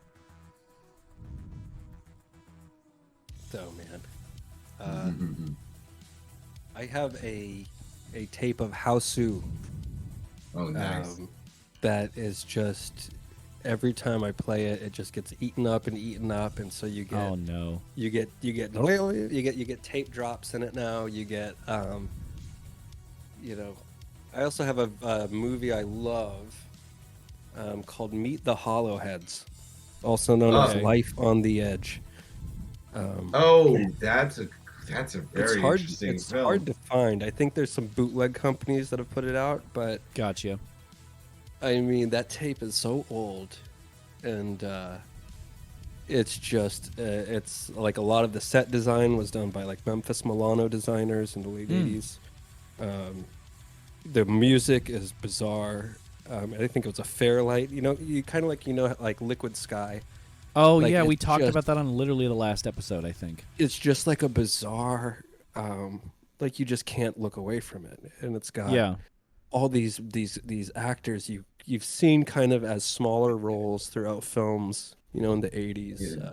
Juliette Lewis is in that movie. Juliette Lewis, yeah, right? man. I mean, it's a good one. I think it's on YouTube. It's called Meet the Hollowheads. Check it out. yeah, it's all Okay. like it was all I've not done seen by it. I'm like gonna have I to think check the it guy out. who directed it was like a big like special effects guy. So the whole thing is just really just bizarre imagery about like a family Yeah. and like in like a cartoonish version of the future that's like Right. very sort of eerie. Lux linked it. I Thank you, had Lux. it. Oh, thank you, Lux. She's the shit. I've gone through many cult film phases in my days of like, in Mhm. particular when I was younger, just trying to find all these like strange films. And I definitely I definitely had a torrent of it a long time ago Right. from Pirate Nice. Bay and such. I mean, what I love about like Houseau or House, is the guy who directed it was he did car commercials, like he did commercial work. Okay. And so he was very used to, I have 25 seconds to get this idea across. And so kind of learning about that and kind of rewatching it, with friends or with company, you see that that element, which is also, kind of like with Body Double or the very quick transitions of ideas.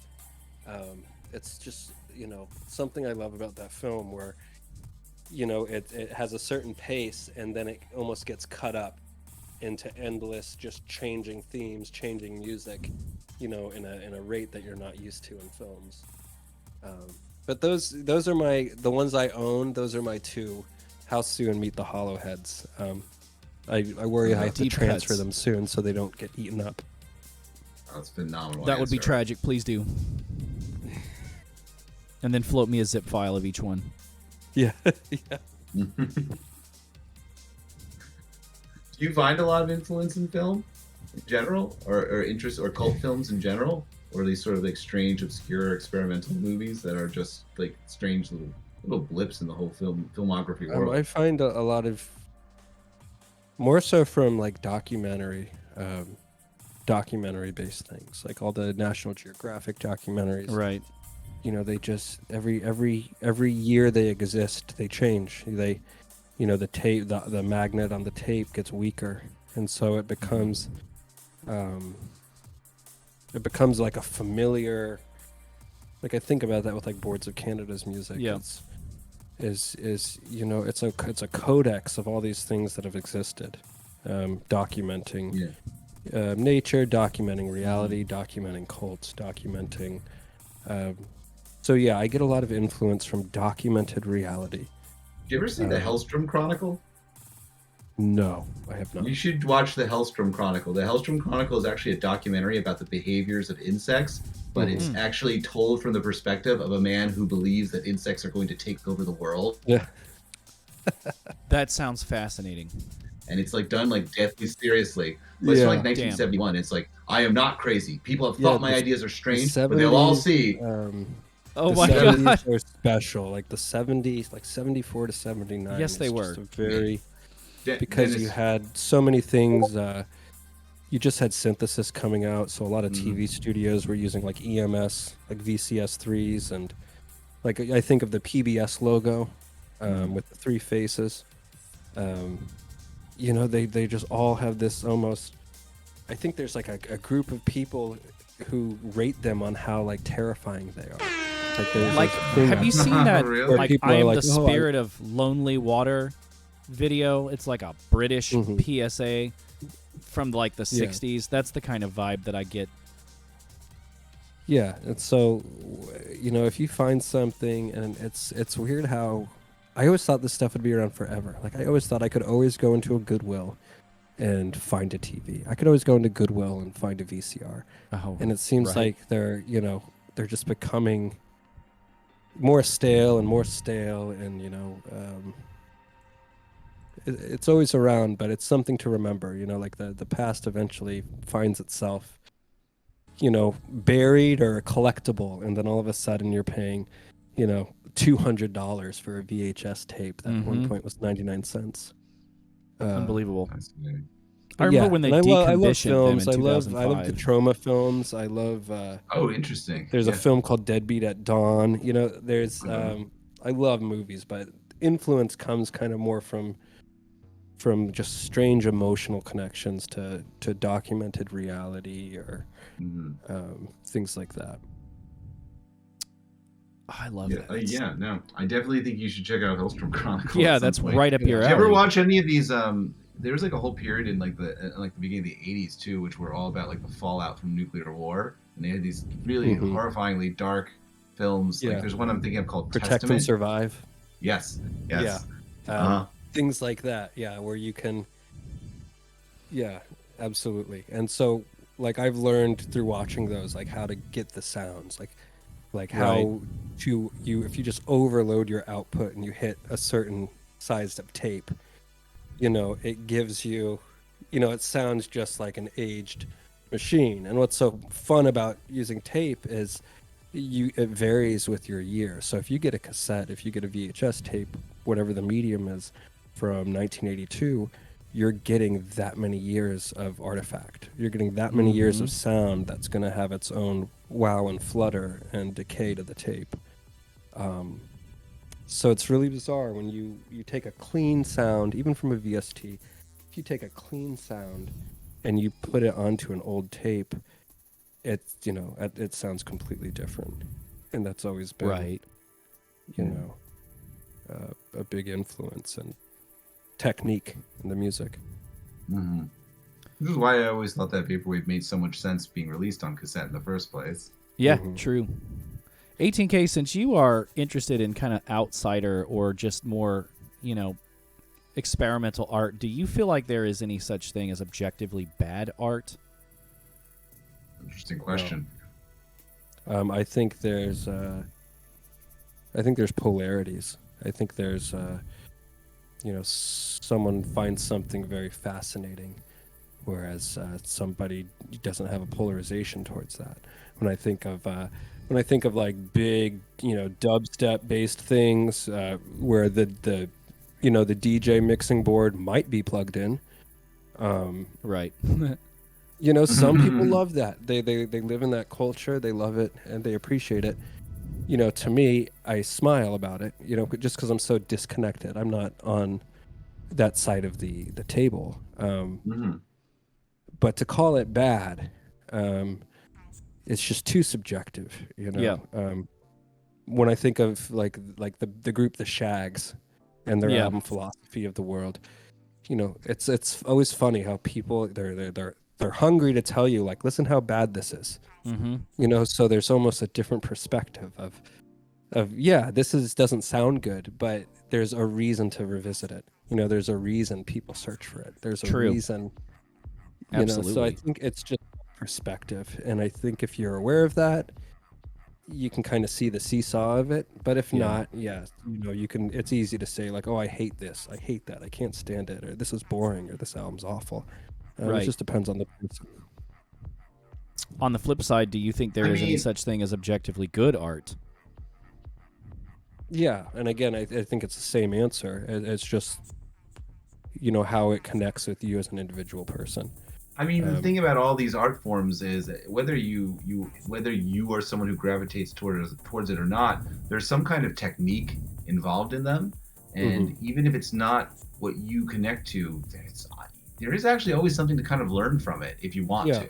You don't have to, but you can look at dubstep and be like, I don't exactly know how they do this sound right here. It might be interesting to learn how to do it if you wanted to. You know what I mean? There are things there. And how they do it, but it's more so the phenomena. It's it's not understanding the gravitas of it. Like why people are out there in their Ray-Bans with no shirt throwing hands up.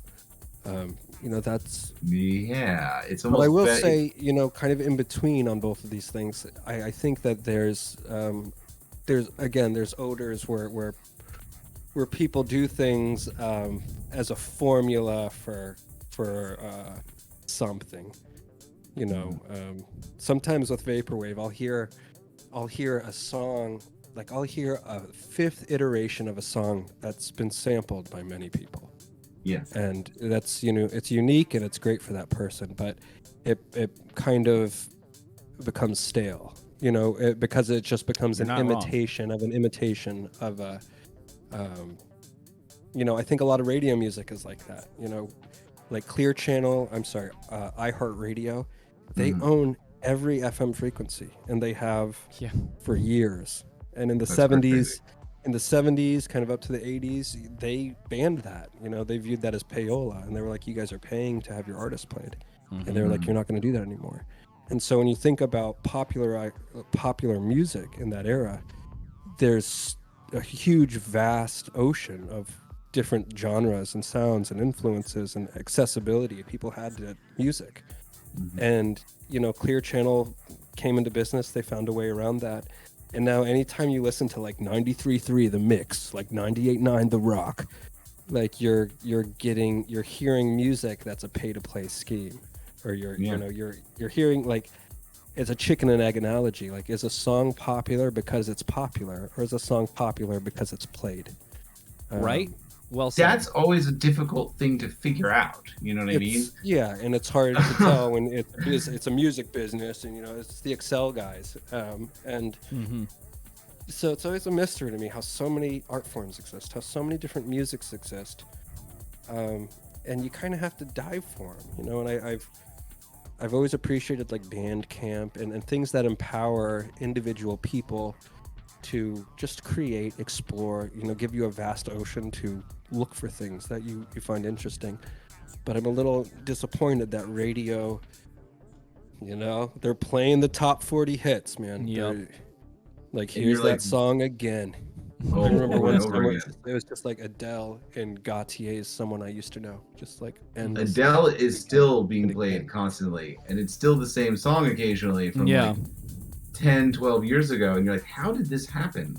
How is this? It's good. It's commercial, but it just creates like a replica. It creates like kind of like Blade Runner. It creates a replicant of artificial. And I see kind of with modern social media, like I'll scroll through and just be puzzled how, someone comes out of the blue and they're like, check out, they definitely have money behind them. Check out my new single. Like, it's streaming now. Like, here's my link tree with 40 links. I'm on iHeartRadio. And it's just a vapid pop song. But there's a machine behind them, telling you this is good. Like, this is what people like. And and you're right when you say most of these people do have money behind them. Like, most of the big pop artists, they come from money already. It's true. Yeah, absolutely. Or at least their parents do. Like, I remember like Frank Javs T had made some post on Twitter. It's like, want a hack to get into the music industry? Be wealthy. Come from have wealthy parents. Their parents have a blue check mark after their Twitter handle. Whether it's parents or just, like, I do know certain artists. I'm good friends with one that, his music hits demographics well. Like his approach, what he's doing, and and he's in that machine and he's doing a good job at it. But it's just, there's such an illusion of like what's real with it, that it's like, like who's doing that in a correct manner and who's doing it just for the hype or the machine, man. The machine. It's tough when you're in that world too, because how long can you even stay, part of that machine on the top gear before you fall down? It's stressful too to actually have to approach your music like that and to be a mainstream artist. I can't imagine the pressure. Yeah, I don't know. I mean, I never had a contract that was like, we want 3 albums and we want everyone to sell this many units and we want and sometimes I think about groups I love and how kind of like on that 4th album something changed. And sometimes I wonder how many times that's an AR guy like turn the hat down a bit. Like, why don't you release this as the single? And you kind of enter this this handshake with your creativity and a model of success and expectation. Well, if you're working in that world where you're in the model of success and you're on your 4th album, at some point you might start thinking, oh my God, do I need to start listening to the A&R guys a little bit more? Maybe I should turn that hi-hat down. And you know, you might be very concerned about your position as an artist who's very successful and what to do next. Because sometimes it happens to the point like relevancy is a very important thing in that world. You know what I mean, right? That It's or you just do also an experimental album. generational, and like like I think the high water mark of music was like 1987, like contemporary fusion jazz. Hell Like yeah. nobody plays like that anymore. Like No, nobody, like the chord language, or even the producers. Then like a good example That's of what you just talked about, like the band Chicago. You know, they loved playing their horns and all this stuff, and I think they met with David Foster, who produced a lot of like yacht rock stuff and ballads for like Celine Dion, and they came into the studio with like their noisy, you know, sound, and he was like, no, he's like, we're not doing No. any of this. I'm not doing And any he of this. turned their entire group into like a ballad writing machine. Yeah, that's very And they interesting. became That's what happened. It huge. wasn't They no. became Yeah. huge, and the world loved them. And today they're, you know, you see them all old now with like their veneers and you know, their facelifts, and they're just like, yeah, and David Foster. You know, so you're right. You know, there is conditions where like the producer, the A&R person's feedback is right. But I just think, you know, the music today is not it doesn't have the chop. It doesn't have the sentiments that music used to have. It's just kind of what's successful, and let's do that. It's hard, you know, you mentioned an interesting thing about the language of music, and it is constantly changing, and it's so strange to think that there is a time and place for everything in every type of style and every type of way of doing something.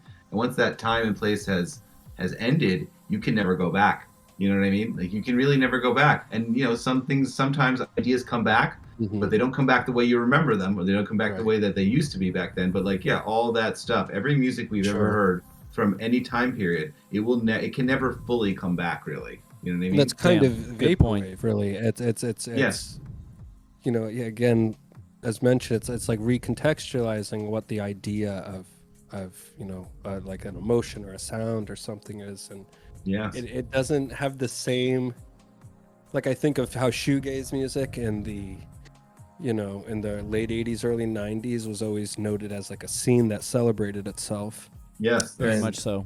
I find that parallel with vaporwave, where, you know, if it's the people making it, and you know, it shows like hot takes and things like this that celebrate and kind of continue a ledger of what, you know, people are doing, and what, you know, these ideas are, you know, pop. There's just so many subgenres, you know, I find with Oh man, vaporwave and you know, all these titles. And I remember when before we had the word. well, like right after Yeah, 60, man. 40, so I jumped in with you know, with Lux and Liz and Chaz with SPF 420, and that was always like a very good energy. It was just, you know, everyone had ideas, everyone had things to share.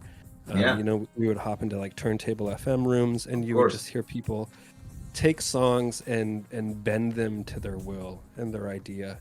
And it was just always an exciting thing of, you know, it was kind of like a glass of water. Like, it wasn't a specific type of music. There was no genre suitcase to put something in and close. It was just different ideas from, you know, back to back to back to back. Free reign. Yeah, so I always look and respect SPF 420 as like kind of Shout like a out fertile SPF seed 420. of what all these different ideas and terms like vaporwave and different ideologies, I think, came out of the genesis of you know, having those shows, having the idea, you know, having the visuals, having the like the digital streaming shows where you had like a visual here and you had the artist there. Right. Yeah. Much love to SPF 420. Indeed. Shout out. So, you know, the interesting thing about vaporwave in general is like nobody really starts with vaporwave. People find themselves in it eventually. And I say that a lot of the people who get into this little world are people who have studied a lot of outsider artists, a lot of different genres, a lot of different subgenres, and they have taken a lot of the ideas that they found in the other subgenres, and they can kind of coalesce it all into all the ideas they have when they come into this world. Because like, you know, they probably like, there might be a lot of like all kinds of different subgenres that they know about, or strange music cultures that they're aware of, and they can even tell you probably like all the artists that you might want to know from that genre. They know the good ones, and they're just culture vultures. They're constantly trying to find new interesting things, and then eventually you just kind of find yourself in vaporwave, and it's a little playground where you can incorporate the different sonic ideas and concepts that you loved from all these different strange genres that appeal to you, where you were trying to find yourself and find out what your voice is and what your musical style is. Then you can kind of bring it into this world and kind of make up your own rules with it. Yeah, it's a push and pull. It's like a nomenclature. It's a place, and it's also like a it's like a Ghostbusters trap, where it's like, you know, you get vacuumed into a suitcase like that is C-punk. You know, it just depends on the auteur of it. I love it. Or the person talking or writing, or, you know, right. I think of, like, I've always loved like Christian, like the 80s smooth R&B, kind of like soft rock, breezy Christian music. Like it's, you know, like you wouldn't know it's Christian rock by how it sounds, but then when you hear the words, you're like, I see. Right. Yeah, had me fooled. And how at one point, you know, it was just like contemporary Christian music. It was CCM, and over time, it's called like Zion, you know, like Christian but with an X. It's like Zion yacht rock, like Zion. Oh, that's so interesting. It's like it's always old Amy Grant always and such. Something categorizing, you know, sounds and auditing the little variations. I love genres, and at the same time, I'm perplexed by them. Yes. That leads me to a perfect question that was asked not long ago in chat. Somebody said, I know guilty pleasures are nonsense, but could you classify something that might be a guilty pleasure for you? A guilty pleasure for me? A guilty pleasure for you. In any, like, in... I think they meant specifically music, but yeah, let's go anything. What's a guilty pleasure?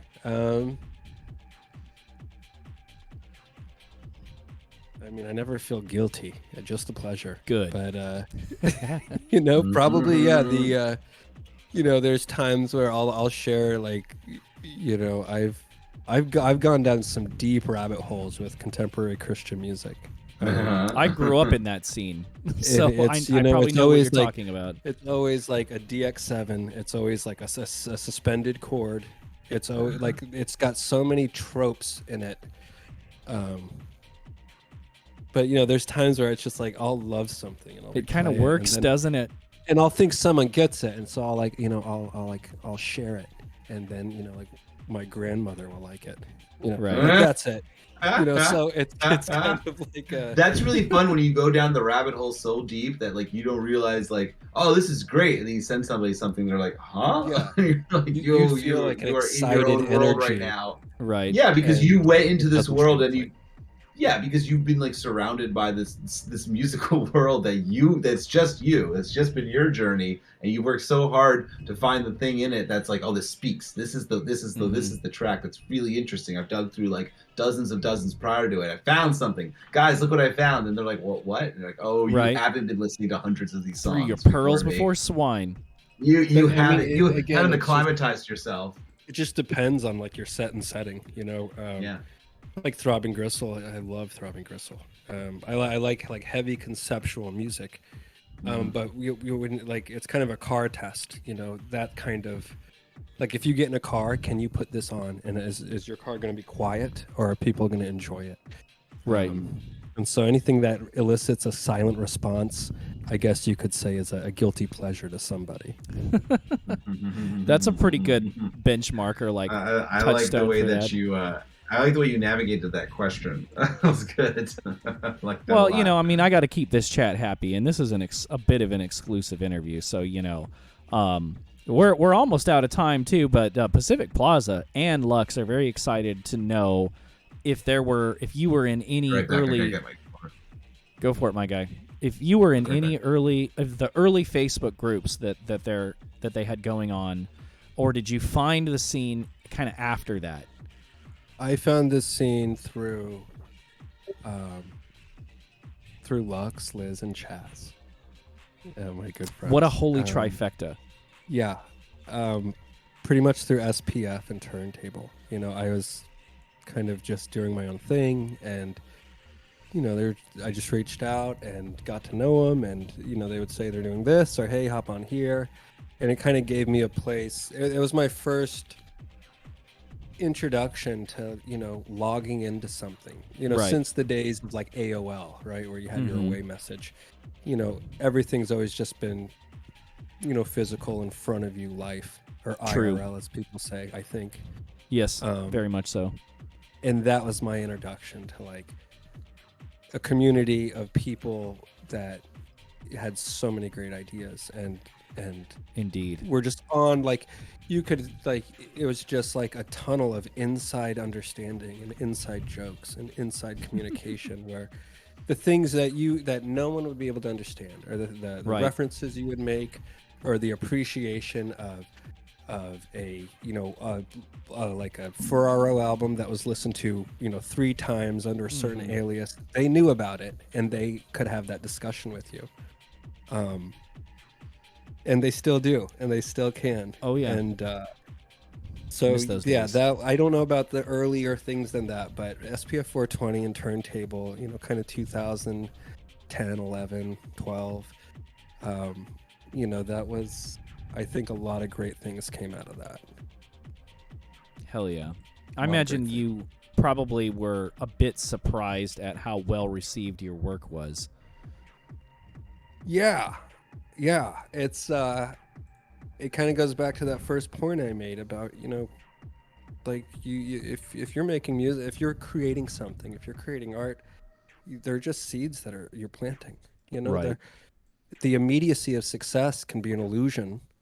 When I think of reissue labels like Numero, or I think of any reissue label, it's like to think that the people that are becoming big now, or the people who are getting reissues now, at one point nobody cared. Nobody cared about all these soul artists. Nobody cared Right. about, they were just private press. They were doing their thing. They wanted to record something. They had an idea, they had an emotion, and they wanted to play that to people. And 30 years later, they have success, So it's a slow game. It's, Right. I've had music up for a long time, and I think more people discover it and more people share it. And more people, thanks to vaporwave, I think that it kind of creates a showroom for different artists that are doing what we're all doing, with recontextualizing sound and turning point Right. mindsets with it. And like, don't get discouraged, just Right. see what happens. You never know. Like, in 30 years, you may hate music, you sold everything, and then you get an email that's like, we found this album you put out in 2022, and we would love to reissue it. Right. You never That know happens, what yeah. the future holds, so So what do you think is the future of tastemaking? Is it, I mean, blogs seem like they've kind of died. Is anyone Yeah. reading reviews anymore? Is it curators? Is it Spotify? I think it's all going to become a technocracy. It's all going to become an information yeah. vortex, and it's all going to become, I think we're going to have kind of like a Blade Runner future where AI is going to start autopiloting a bunch of stuff, and Gotcha. people are going to be able to compose MIDI sequences in their mind. I know that sounds silly, but I have a feeling that technology is just going to become bigger and more powerful, to the point where, kind of like how social media is today, compared to making those connections back in the early 90s, or the utopias of the mind. It's just going to become a system, and who knows what that looks like.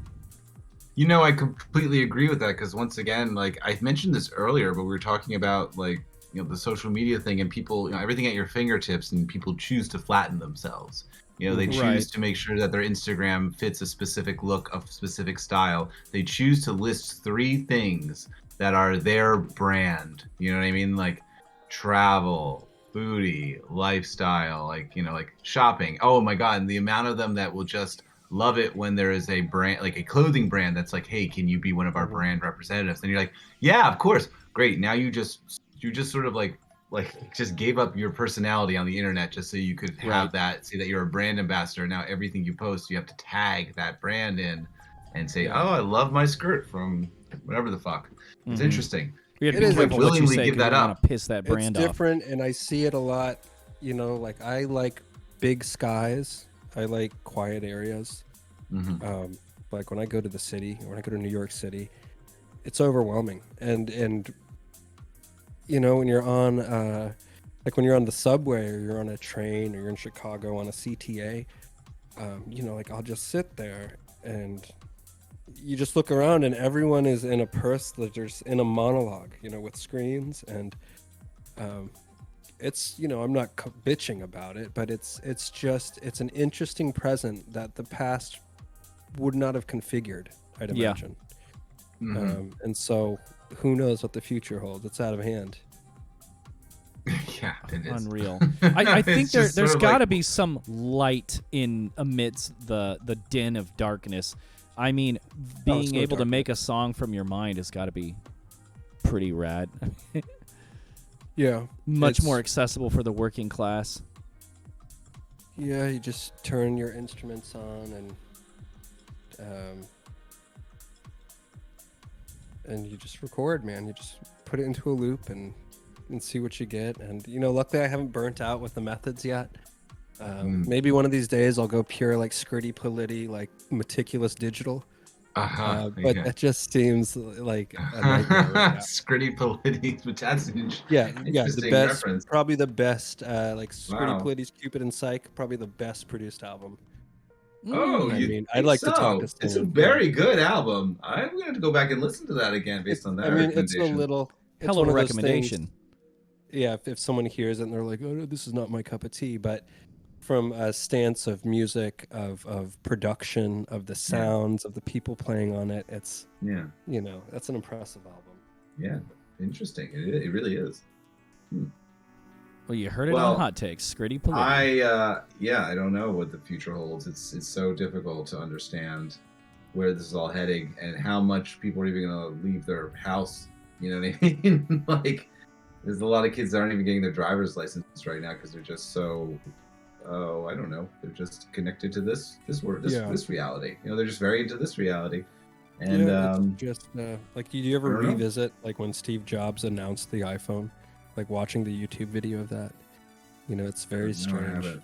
Right. And Iconic moments in and- time. yeah, and I know, you know, there's like Neuralinks, there's all these companies that are on the verge of finding ways to implant, you know, implant systems into human. You know, Ray Kurzweil wrote a book called The Singularity, and it's kind of all about that. It's just eventually, some way, technology makes an enhanced human, and then it becomes, you know, like the iPhone. Who's got one and who doesn't? And Well, it's just yeah, a I mean- new platitude. Yeah, the iPhone in general was an interesting thing because it's like, did we ever really need all this technology? This feels Right. like it should belong to secret agents who are in like Afghanistan and need to contact and like find their locations. And I use it to look up whatever the fuck I feel like at any moment. You know what I mean? And the other thing that's just sort of interesting to me is like the flattening of people. And like I always thought memes were kind of interesting because they would be something that you would show to people cross-culturally and they'd understand the reference. And I thought that was like a weird way to simplify speech. You know what I mean? Like, Oh, like man. I almost Okay, thought, good point. like I thought that was like, oh, this is a really interesting way for people not to think and to just Yeah. put something up and get attention for it and to use a very easy thing that can be almost like be seen across different cultures and be understood. Yeah. And I was like, I wonder if memes or these sorts of things are just like, I don't know, maybe that's like the technology from the future trying to speed up its creation by sending things to the past that won't damage things too much, but might simplify humans a little bit more to be understood. And I don't know, that's an odd thought. But no, it's, I realize get it. that's an odd thought. Transcript. It's like like when you look at like Egyptian cuneiform. Yes.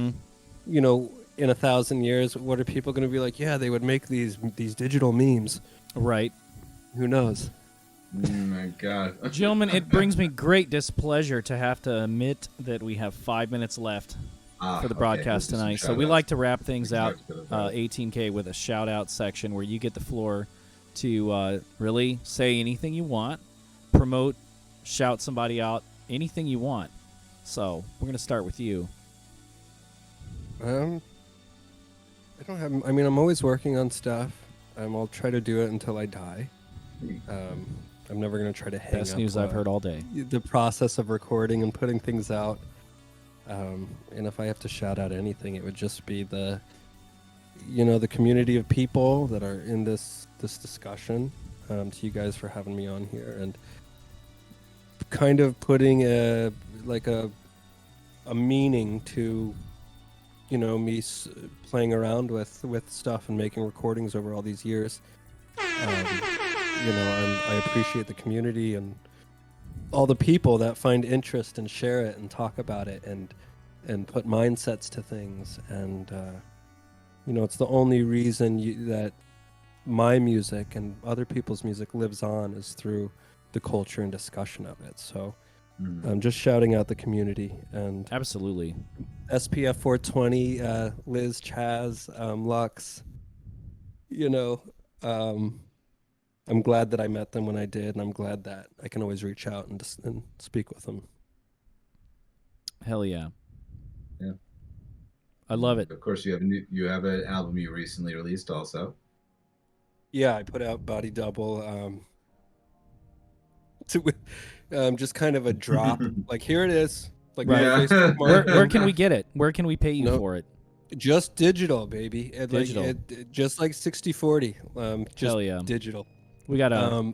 I'm sure we'll have I a link wanted in to sec- do a physical release, but with all the Thank you, illusions Lux. going on with supply chains and stuff like that, I just didn't have the options I wanted on it. So Right. eventually, all the things that were digital will become artifacts for people to hold. And I'm Yes, slowly indeed. working on that. I'm working on some clothing. I'm working on some merchandise. I'm doing a lot Ooh. of stuff Interesting. Wow. I would with love Fiat some LX 18K and merch. trying to kind of come back from a long period where I was just thinking day in and day out. So All right. look forward to it. Love to see that. Chris, you got something you want to shout out? Sure. I got the Doom Trip, new Doom Trip compilation is just been fully. Well, I believe it's just been fully funded now, right?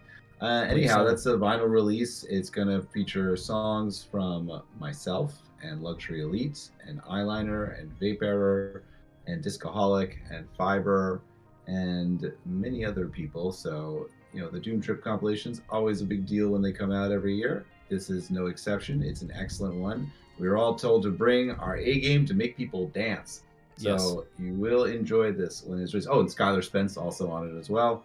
That's right. Hell yeah. And you will enjoy it. It's coming out soon, and I believe it's almost fully funded. So check it out. It's going to be a good one. Aside from that, you Thank can, you, of Lux. course, I've got some remixes coming out. One for Be Careful, one for Patch Notes. I just have to finish those up, but they'll be Hell out yeah. soon. You can, of course, get Glows Then Melts on vinyl from Needle Juice Records, and there's the link in the chat for that. And you Very can, of cool. course, get my ambient side project, Polymath Vampire, out on Business Casual on cassette, and that is the link for that.